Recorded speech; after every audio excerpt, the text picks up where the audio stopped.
I have always wanted to pursue a variety of lines while talking about different topics, and the scientific community remains, or remained, very much untapped. However, with this first episode with Hannah, the foray into that great pantheon of scientific knowledge has truly begun.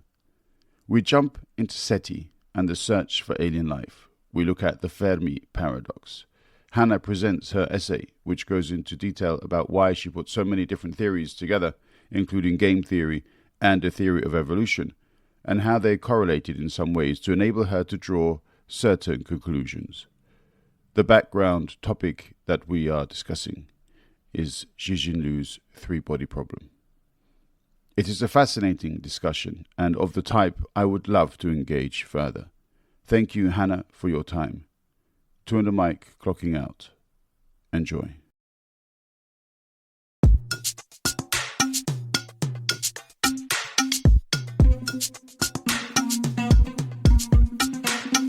Dung weche pek kod welo mabiro etu under mic. Dung parodit kod jok mawuoyo etu under mic. Seche tin sud buta wawinji etu under mic. Ola wachokre wabed piny biwawinje ero chako Ngomit ndi and a mic. Podcast makende. I'm joined by Hannah, who is a biologist and neurotech venture capitalist, which sounds very impressive. Hi, Hannah. How are you? Hi, I'm doing well. I'm happy to speak with you today.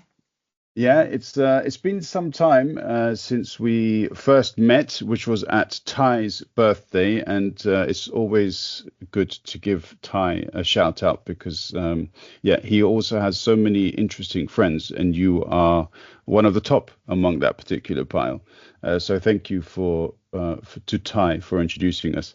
So you have all of these really interesting pursuits that you have, and biology and neurotech are two particular avenues, but you go a lot further than those, don't you? Yeah, so my background is biology and neuroscience. So I studied biology with a focus on neuroscience, worked in neuroscience research, and I now work in bio and neurotech venture capital, but I'm also an artist. So I paint, show my work, sell my work. I make science-inspired surrealist artwork. And recently I've also been writing a bit about my ideas, trying to connect different scientific, philosophical ideas that I often explore with my art. And I also, locally in Berlin, based in Berlin, Germany, I organize events, cultural events, trying to bring together people from the worlds of science, tech, art, music, and so along with Ty, I often organize concerts or different sort of cultural events, trying to just make cool stuff happen here. So a lot of different things that I like to be involved in. Mm. And artists normally are associated with a unique capacity for expression.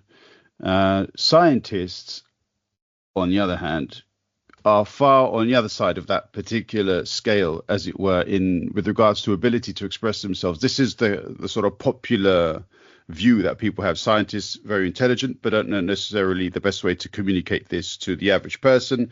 Artists, however, could just speak to a person's soul. And you combine these very much perhaps contradictory elements into a whole. How do you find it when you have to express perhaps scientific thoughts in an artistic fashion? Does that come easily to you, or is there a specific process you have to go through before you can create, as it were, that representation? I think a lot of scientists have this reputation of not being great communicators just because in the context of a scientific education, you're often not taught really how to communicate about scientific ideas to non-scientists. So scientists are just very used to talking to people who are in their field about ideas and not necessarily with people who don't have the same background.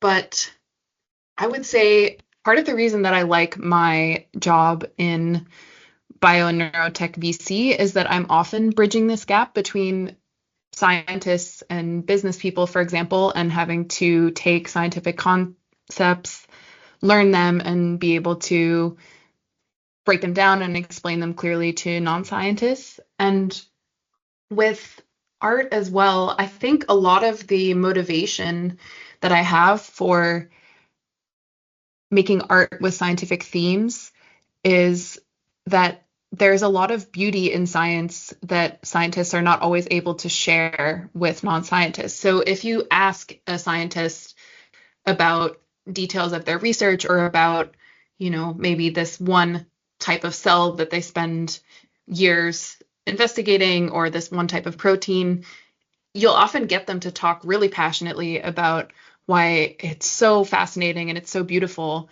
And yet this is something which is not commonly or easily expressed to non-scientists. So I think I try to take this sort of sense of wonder at the natural world and at topics that, scientists might be studying. So I try to take the sense of wonder that scientists feel and portray it in a way where a person who might not have a scientific background can look at one of my paintings and say, oh, that weird sea creature is actually really fascinating or really beautiful, or that kind of thing. And to answer your question about kind of how I translate these ideas, so I think my worldview and my perspective in a lot of ways has been very influenced by my scientific education. So I think a lot of the way that I see the world is through this lens, and I've always had a fascination with the natural world and with animals and with sort of the unknown. And so for me, it feels natural to think about things this way.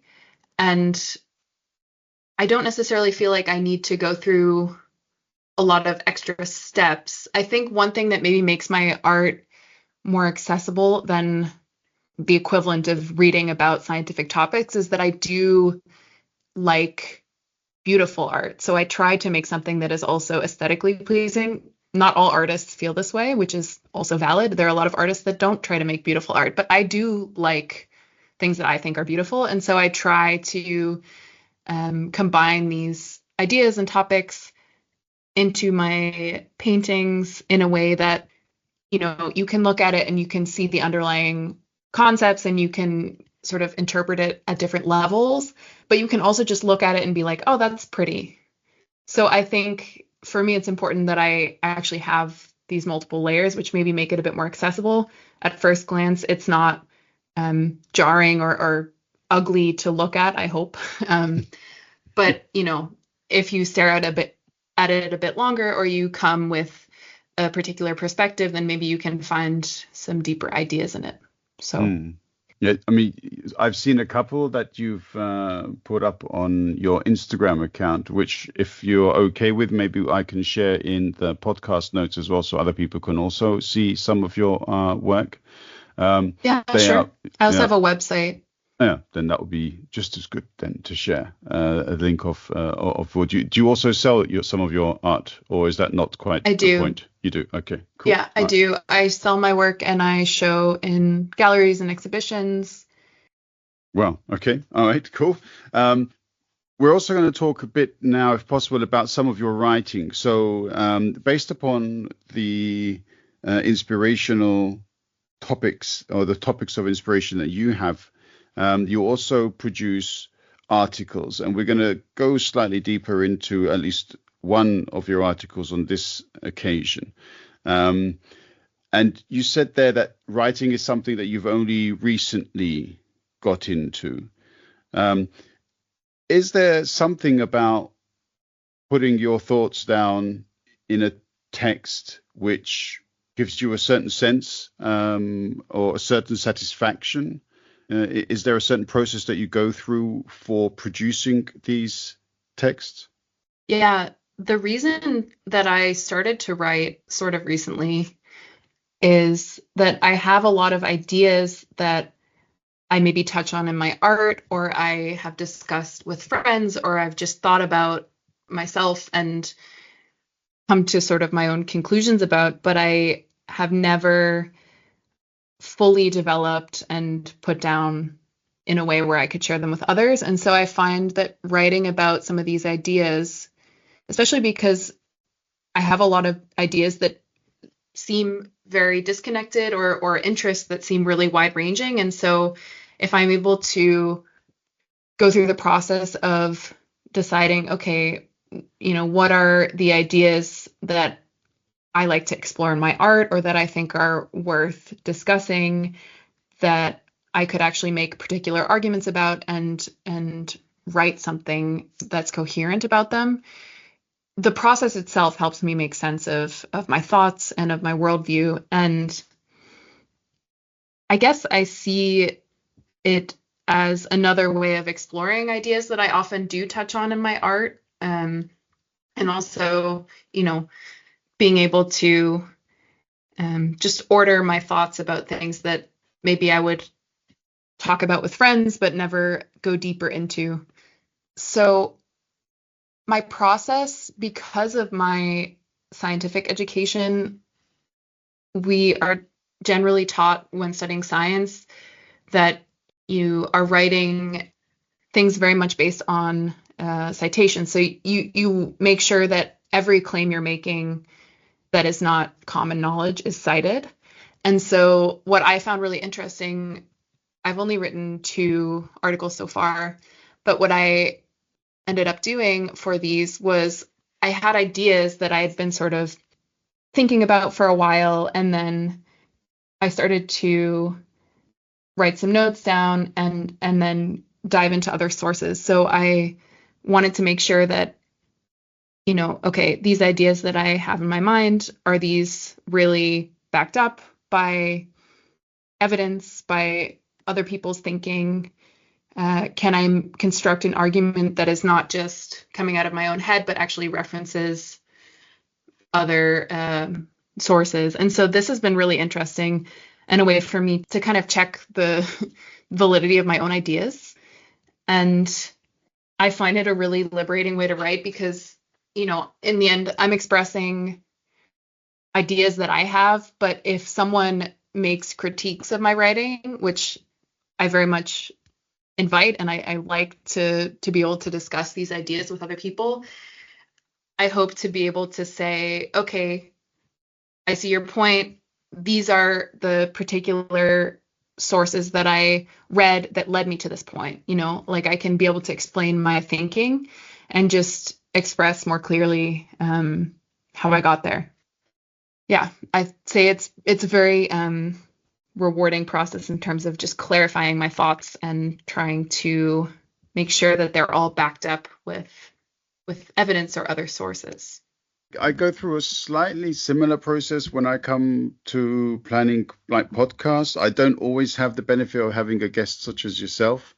So quite a few times I have to, on a weekly basis, produce a kind of monologue. And I must have, I don't know how many that never actually get done because I'm not completely convinced by the argument that I produced, or I had a thought which the next day when I went back to read, I wasn't particularly satisfied with, or maybe the wording didn't quite, as I'm sure you do, when you have a certain idea in your head and you write it down and you know what your concept is, but then you go back to read what you've written and it doesn't quite say what you thought you had said.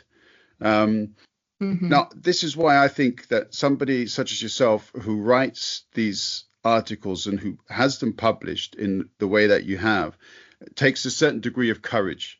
And obviously you just said there that you go back and do lots of research so as to reinforce the validity of your arguments, but still upon that you still have an opinion of your own which you are putting forward, which does require courage. You're putting out your own thoughts, and it does then leave you open to, as you said there, criticism or perhaps at least some kind of a response. But have you ever had this scenario yourself where you've started writing something and then you've gone back and said, no, that's not what I wanted to do at all? Yeah, absolutely. I have a page of ideas of things I'd like to write about, a lot of which are sort of incomplete ideas, or maybe I start to work on and then I think, I'm not sure exactly where I'm going with this. Let me leave it and come back to it. So definitely a common experience. And this is also something that I find with visual art as well. I mean, it's very common. I have a whole spreadsheet of ideas for paintings and sculptures and that kind of thing. And a lot of them are not necessarily fully formed. So I'll put them on my ideas list. And if I can't picture how it will come together, then it's not ready to be made. But that doesn't mean that maybe I can't come back to it someday with some future insight and then have it be fully formed and actually create it. But yeah, definitely I feel like with writing, it takes time for some of these ideas to mature. And I had the intention to start writing a long time before I actually did, for a few years. And it did take me a while to get up the courage. I think also because I had this feeling that, I'm interested in writing about topics that I'm not necessarily an expert on. So when I'm writing, as I mentioned, I try to cite as many sources as I can and be informed in that way. But I also try to make it clear that, look, I'm not an expert on these topics. And these are just my own thoughts and opinions. They might not be indisputable fact. I might not be stating things, perfectly every time. So I try to keep a humble perspective in that way as well. So I think, it took me a while to feel like I was actually qualified to be writing anything. But yeah, it's been sort of freeing to be able to, even just for my own sake, package my ideas in a way that's a bit more coherent and then put them out there. It's very interesting. Also, the fact that you just said perhaps that sometimes we are our own biggest critics, I should say, and that the largest hurdle to overcome is just to decide, actually, no, that's good enough, and I can't perfect it any further. Let's just put it out there and see what happens. So yeah, cool. You mentioned before as well layers, so layered arguments and the different layers to perhaps a concept. And this article, which I jumped at this article when I saw your first link to it, because like you have also read the trilogy by Xijin Liu of Three Body Problem.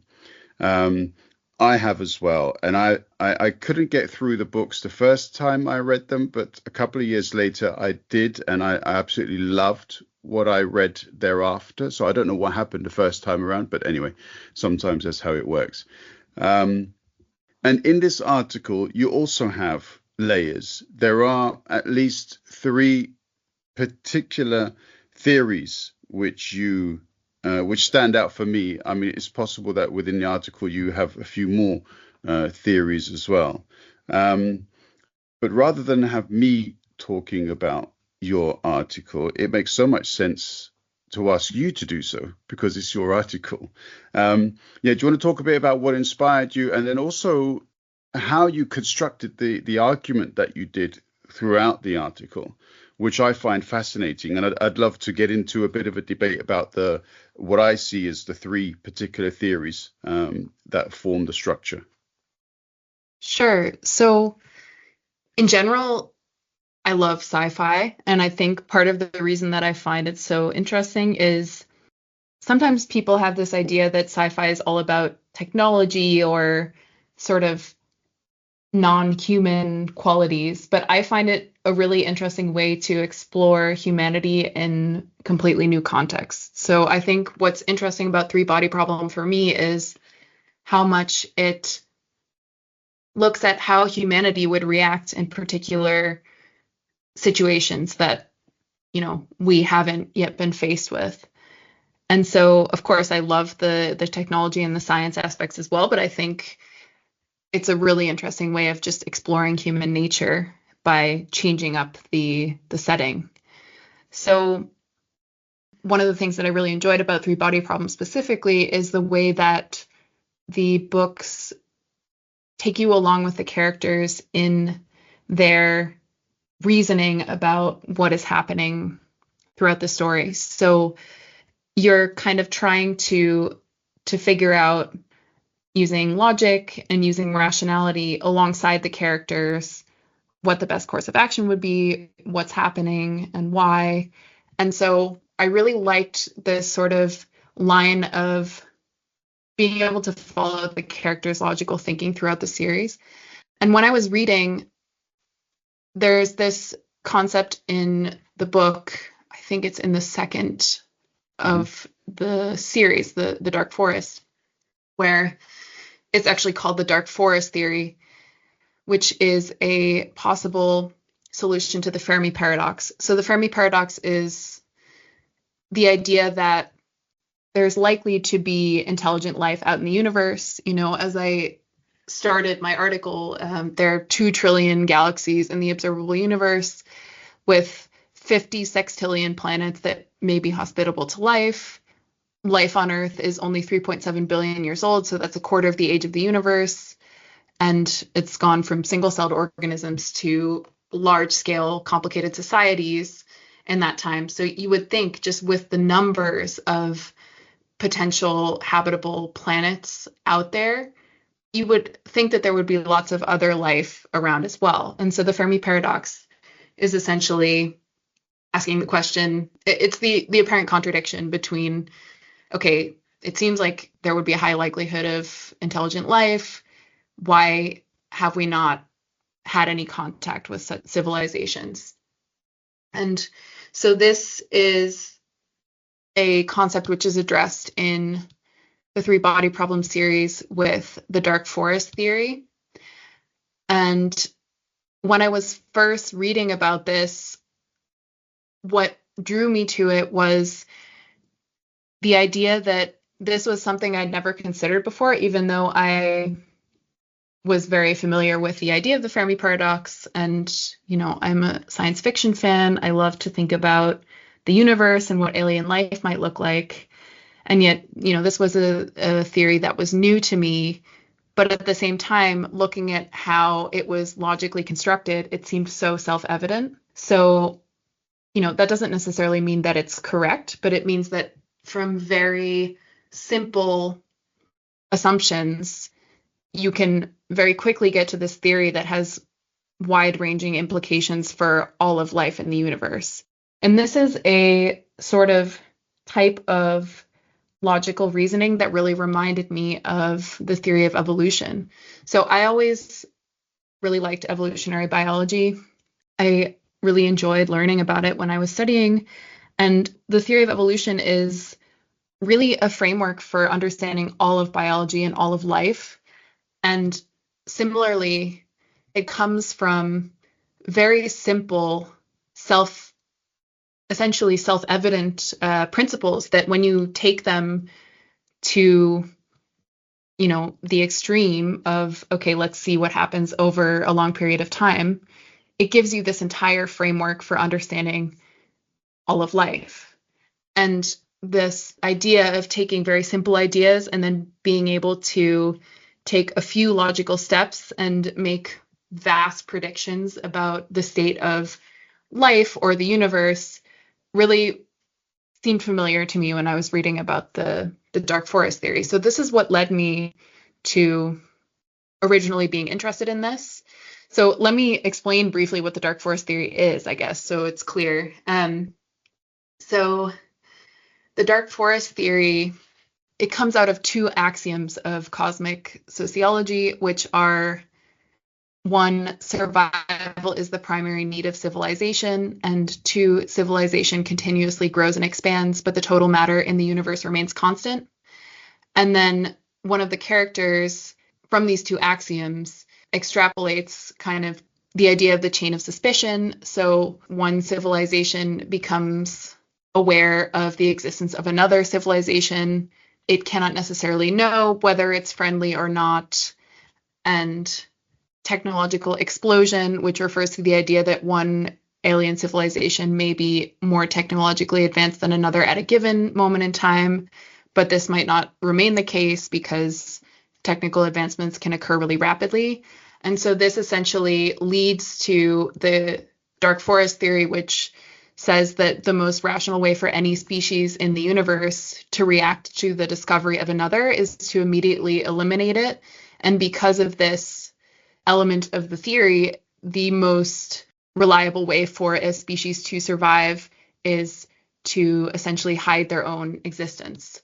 So I don't know if that was clearly stated, but the theory is essentially saying, the reason why we haven't seen intelligent life is that intelligent life is hiding and trying not to reveal its own existence, because if they do, they're likely to be destroyed by other more powerful civilizations who are sort of fighting for dominance in the universe.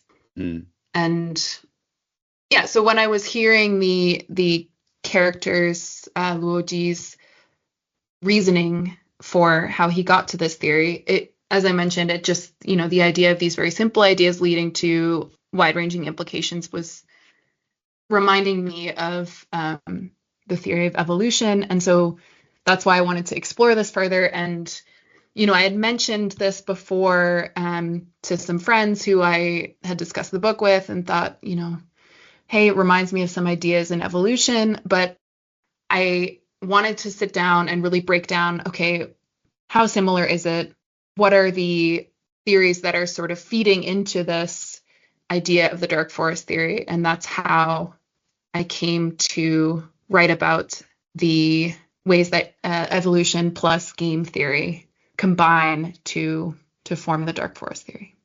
Yep. I'm also happy you mentioned game theory, because I wanted to draw people's attention to the fact that game theory also plays a big role in the explanation that you present for the dark forest theory, because you've only got, I suppose, a one-time decision to be made with regards to your strategy. So if you're going to make yourself known, you can't thereafter make yourself unknown. And so therefore it's a kind of a one-time decision that has to be made in the way that you go about that particular stratagem.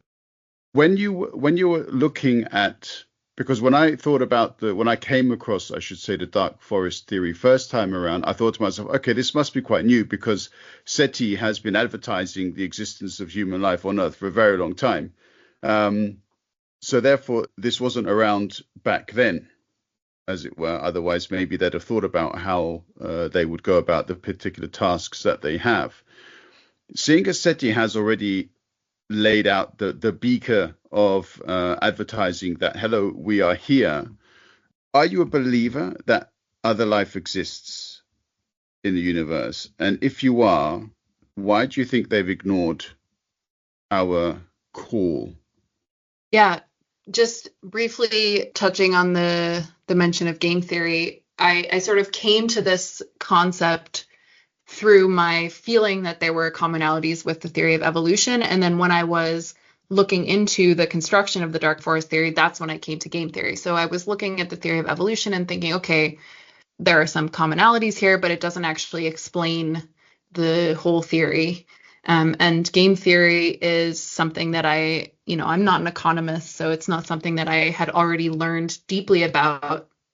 But I ended up reading about the prisoner's dilemma and about how this can show the ways that intelligent agents might interact. It sort of models the interactions that intelligent agents might have if they're not able to fully communicate, which is the situation.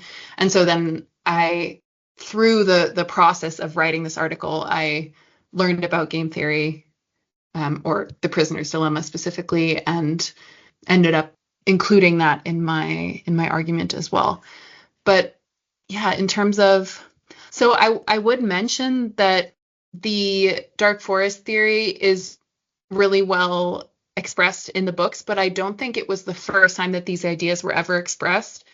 I'm not sure who was the first person to talk about these ideas, but I do know that David Brin, for example, had mentioned something similar previously. So the ideas have been around. I think it's a really interesting concept, and I think it's really interesting to lay out the arguments for it, which is what I did, but I also don't necessarily know that it would be true.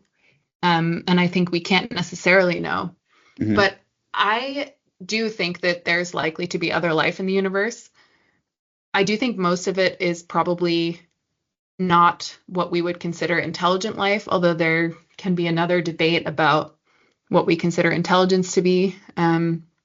But yeah, I think there's likely other life in the universe, probably a lot of it more similar to microorganisms or very simple organisms. A lot of it probably so different from us that we struggle to imagine it. But I think just statistically, it's very likely that there is. I mean, statistically, it seems probable that there may be intelligent life out there as well. It's tough to answer why we haven't had contact with intelligent life. It could be, I mean, there are a lot of potential reasons. It could be that we underestimate how uncommon it is for intelligent life to emerge. It might be something that just happens very, very rarely. And if there is intelligent life in the universe, it might be so far away from us that it's not easy to communicate across those distances, or we haven't yet had the chance to have any interactions. We also have only looked at a very small number of galaxies in the universe. I mean, there are programs to look at the radio signals coming from different star systems, and we've only looked at a tiny number of everything that we can even see from Earth. So maybe we've just not seen it yet. It could be that civilizations, once they reach a certain level of complexity, or organisms that reach a certain level of intelligence, it might be unusual that a species survives long enough to reach this level of intelligence. Maybe its species might tend to go extinct before this. So there are a lot of potential reasons that we might not have had interactions with intelligent alien life, or with any alien life. The dark forest theory certainly could be a reason, but I don't necessarily think that it is the reason. And I think I'm happy to not know. I think it's nice that there are still these mysteries in the universe. And, another thing that a scientific education teaches you is that you should be comfortable with not knowing, and you should admit to not knowing. And that's not a bad thing. It just means that there's more to discover. So I don't have an easy answer for you, but if I did, I would probably be, I don't know, in a different position than I am now. Okay. I mean, do you feel, because I try to apply some of these theories and some of these thoughts to normal life, and I think to myself, if I'm driving down the street, for example, at Christmas time, and there's a house which has loads of crazy blinking lights on it outside, and it's basically lit up like a rock show, that's probably not the place that I want to go for a relaxing Christmas party. And I kind of get the feeling that the Earth has been sending out these radio waves and adverts to the entire universe since the 50s, pretty much. And I mean, there's a possibility that other civilizations may look at that and say, do you know what, should we give them a miss, because they seem a bit too extravagant for us. Do you think that we are a bit irresponsible in the way that SETI, for example, undertook its search for extraterrestrial life? Do you think that was perhaps a bit of a risk when you think about all of the different science fiction stories and movies and theories that have been put out there over the last 60, 70 years? I mean, I think it's so hard to know what a potential alien species would consider extravagant. I mean, I think that this is also something that I write about in this other article that I wrote, touching on the idea of octopus nervous systems and the fact that they might be an interesting example of alien intelligence. But the idea is that I think we tend to anthropomorphize too much. So we assume that humans, or that, intelligent alien species would be like us. And I think this might just be very far from the case. It might be that intelligent alien species are so different that it's difficult for us to imagine them. It might be that different species sort of operate on different time scales, and it might be hard for us to even recognize intelligent civilizations, even if we were to have some sort of evidence or contact with them. So I think generally just very hard to determine how we might fit into whatever possible range of alien species there might be. I mean, I think it could be definitely if you're thinking about the possibility of the dark forest theory, you could easily say that SETI was irresponsible. But I don't know. I don't necessarily. Maybe it's that I am more driven by sort of curiosity and wanting to maximize scientific discovery, but I don't necessarily know that I would have done it any differently. I mean, for one, the dark forest theory is just one possible explanation for how life in the universe might operate. It may not be true. It may not have any real merit. And so, sure, we could be extra cautious and try to hide ourselves, but I think just humanity's constant radio broadcasts over the last century, we haven't been hiding ourselves anyway. I'm not sure it would matter if we're intentionally sending out signals or not. We clearly have a footprint, and I'm not sure I would necessarily have done anything differently. I'm much more fascinated by what if we find something. It's very hard to know also because there's so many just unknown factors. Sure, of course. And if we did know, then we'd know. And that would be a completely different conversation that we'd be having. I guess also, if there were any civilizations out there that had noticed us, they'd probably look at us and say, do I want to have a partner like those lot? Because look at the amount of crap that they've thrown around their planet. Very untidy species. Not sure that makes too much sense for us to entertain them. But after reading your article, I think I clicked on a link that either you had put in there about the Fermi paradox, and I read on, and I found another statement, which I think they kind of extrapolate this from it, but it says Fermi, because he's Italian, grasped that any civilization with a modest amount of rocket technology and an immodest amount of imperial incentive could rapidly colonize the entire galaxy. Now, we know that at least European history is full of colonizers, and this concept of going forth and colonizing and taking advantage of as much of the resources of others as possible does tend to happen. And we've also talked about colonizing Mars, going out onto asteroids and mining asteroids and so on. So as in, humans have thought about going beyond our planet and grabbing resources when it's financially viable for us to do so. But straight away, this idea that if we had the technology, we'd try to colonize the entire galaxy. It's also a bit arrogant, isn't it? I mean, I think it's clear that humanity has a tendency for colonization, and this is something that might not hold true for other alien species, but it's seems to be clearly true for humans. But it's a lot different to colonize a neighboring continent than to colonize other planets. I mean, the costs are, like, resource-wise, so much lower to just be traveling around the Earth.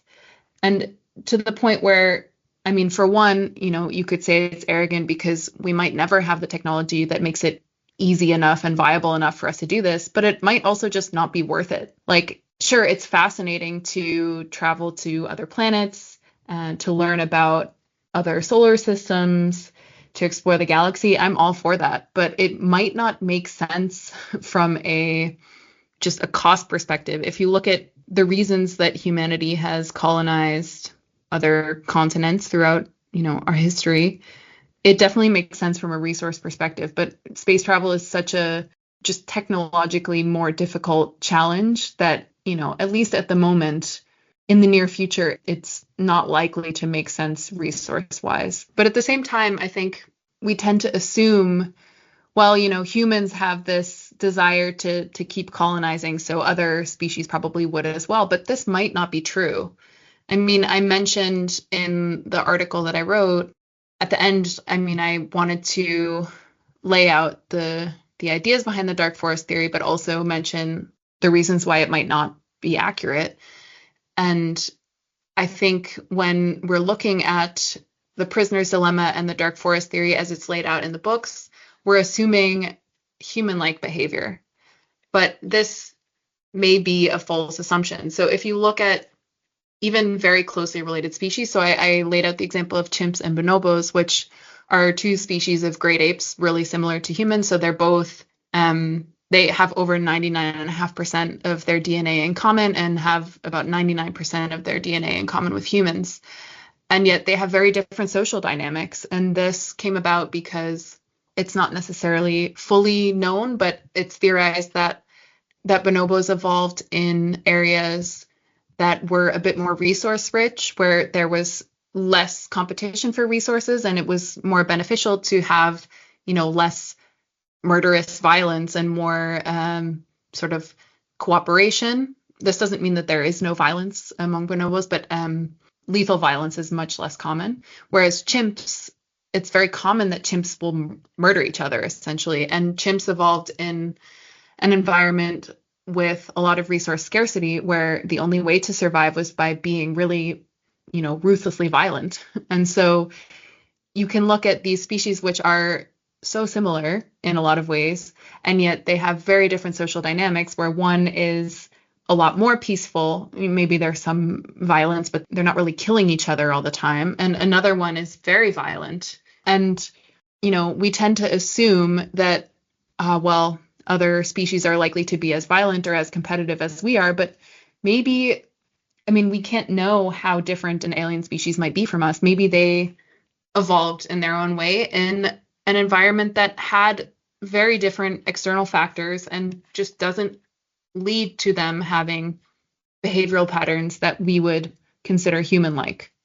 So I think I've definitely departed a bit from your original question, but I would say, I think it's arrogant as well to assume that others will act like we do. It's, this anthropomorphizing of theoretical aliens is also very arrogant. Absolutely. And also it's interesting that in a lot of the representations of aliens, they're all bipeds, that they have similar means of communication, that they use audible communication, that they see things normally in the way that we see things too. So as you say, we kind of do project our own species onto all other intelligent species. What's also really, really nice, the example in your article, you also make the observation that chimps are very male dominated and bonobos are female dominated, if that's a fair observation to make, and so are more peaceful as a result. It would be interesting to encounter a human style alien civilization where they were also female dominated, and it would be interesting to see how they had developed and how much further ahead they were than we are. The thing is, I don't think that we can even take the concept of female and male outside of the context of vertebrates, essentially, or non-vertebrates as well have female and male. But even within a lot of animals on Earth, sex determination systems are so vastly different. I have a pet giant African land snail, and they're all hermaphrodites. So there are no distinct sexes. They both have the ability, or they all have the ability to both produce sperm and be fertilized by another snail's sperm. So they, I think that the whole concept of sex and gender doesn't and shouldn't apply, probably won't apply to any interactions we have with aliens. So even in other organisms on Earth, there are types of fish where there are two sexes, as we would say. So biologically, sex is generally, females are generally referred to as the animals that have larger gametes. So an egg is larger than sperm. So just across many different species, females have the larger gametes and males have the smaller ones. So this is a kind of the most basic difference between female and male is. And, there are I don't remember off the top of my head the particular species, but there are species of fish where there are males and females, but then so there are two sexes generally, but then there are sort of three different genders in a way. So gender in a biological way refers to just the behavioral patterns of a species, which are often associated with sex, but not always. And so these fish have females which present, as females, males which present as males, and then males that coloration and behaviorally present more as females. And so their strategy for reproduction is that they blend in with females to avoid competition with other males and are able to reproduce with females that way. So my point with this is just there's such diversity of gender and sex across all species on Earth. There may not even be anything that we could recognize as sex or gender in any alien species, that I think it's just a concept that doesn't make sense to even speculate about. Okay, so all the people fantasizing about being a Captain Kirk flying around the universe and having sex with sexy aliens is probably fantastical at best. Yeah, I mean, I think that's an example of, anthropomorphizing aliens to an extreme degree. I mean, what's useful for animals on Earth in terms of, the benefit of sexual reproduction is when you reproduce sexually, you are sort of reshuffling your genetics. So rather than cloning yourself, you're reshuffling your genetics simply in the production of your egg or sperm. And then you are further combining this with the genetics of another organism of your species. And this generally increases the amount of variation that is present in the species. So this is evolutionarily beneficial because if there's more variation within a species, there's more probability that the species will be able to survive drastic changes in environment that happen or sudden events. If they're all the same, there's a species of lizard, for example, that they reproduce entirely by parthenogenesis, which means that they just clone themselves. So they're essentially all females and they all are basically clones of the same lizard. And if this lizard is well adapted to its environment, that's fine. It works fine.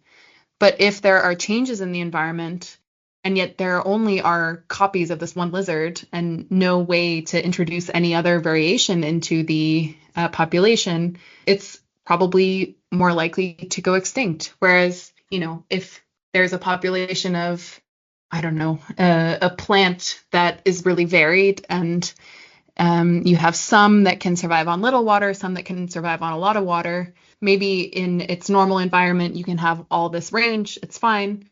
If there's a drought, the organisms of this plant that need a lot of water to survive will die off. But if you have this range of variation, which, the variation can be increased by sexual reproduction, then the plants that are more drought tolerant will end up surviving. So I wouldn't be surprised if alien species have some sort of way of reproducing themselves that we might be able to consider analogous to sexual reproduction that allows for preservation of variation or increase of variation. But I think the way that we see sex or gender in a cultural way is very unlikely to apply. I love the fact that we've come down this particular path, and I would also love to invite other people who had a more scientific perspective than I do to be able to reflect and throw in other considerations. It's a discussion which I can only engage with in a purely fantastical and theoretical way. Whereas I think people who have a more biological basis like you do would be able to engage in a far more accurate and, I suppose, rich debate rather than I can. I have to say I loved listening to that particular direction. And it's so far from any kind of science fiction that we see on television, in series and in movies, because maybe it's too different for our minds to be able to engage with Yeah. if that's how it's represented by these stories, I guess. So I would say, for one, I would say, just I want to clarify also that I'm not an evolutionary biologist and I'm not an expert on these topics. So my background is in biology. Um, I definitely feel that my scientific education has really shaped how I see the world, and these are topics that I think about a lot. But I'm not someone with expert knowledge on these particular things that I was talking about. So I just want to be clear about that. If anyone does have an expert background and I've gotten anything wrong, please tell me. I'm super happy to learn. But Would these love are to just my hear own from them. ideas. Yeah. Yeah, I would as well. I love to be able to talk about these. These are just my own ideas, and I try to be open to being proven wrong as well. But I would say, in reference to science fiction that does a good job of portraying things that are a little bit more outside the range of the really anthropomorphized aliens, Arrival does a good job of this, I think. Who knows if there is any existing alien species that resembles the aliens in Arrival at all, but it does a good job of breaking from the stereotype of very human-like intelligent creatures. So I think, there is some. It's hard to do, though, because it's hard for us to imagine things that are so different than anything we've been exposed to. True. I remember once seeing an episode, I think it was an episode of Star Trek, where they ventured into a galaxy or another dimension, and they referred to humans as carbon-based, but they themselves were not carbon-based. Mm-hmm. And so they weren't visible, I think, in many cases to humans, because they had no basis upon which we could actually visualize them. So I thought that was quite an interesting divergence from the norm. Hannah, fantastic. I've really enjoyed our debate about your article. It's definitely something which I can read more and more, and from there, get a bit of a deeper understanding of the dark forest concept in itself. I do enjoy also reflecting on the Fermi paradox and the way that you've put these together using game theory and the theory of evolution. So I thank you for sending me the article. Is it okay to put the link also in the podcast notes? Yeah, for sure. I think probably it makes more sense to follow the discussion if you take a look at it. Yeah. Cool. So I will do that. I look forward to having further opportunities of hearing your thoughts and insights into these kinds of topics. Thank you very much for taking the time to speak with me. And yeah, I look forward to the next occasion. Yeah, thank you so much. And I think actually a lot of the topics that we ended up touching on about the overly anthropomorphic way that we view aliens. This is something that I really talk about in my other article about octopus nervous systems and alternative structures of intelligence. So there's a lot to explore there. So yeah, Okay. had a lot of fun talking with you today. Brilliant. Yeah. And that second article might point us in the direction of our next episode too. And I'm so happy that you said the word anthropomorphic, because I avoided saying that deliberately. I think it's anthropomorphism, actually. I got a bit too ambitious with that word. It is anything you say it is, as long as I don't have to try to repeat it. So thank you again. And until the next time. Yeah, thanks so much.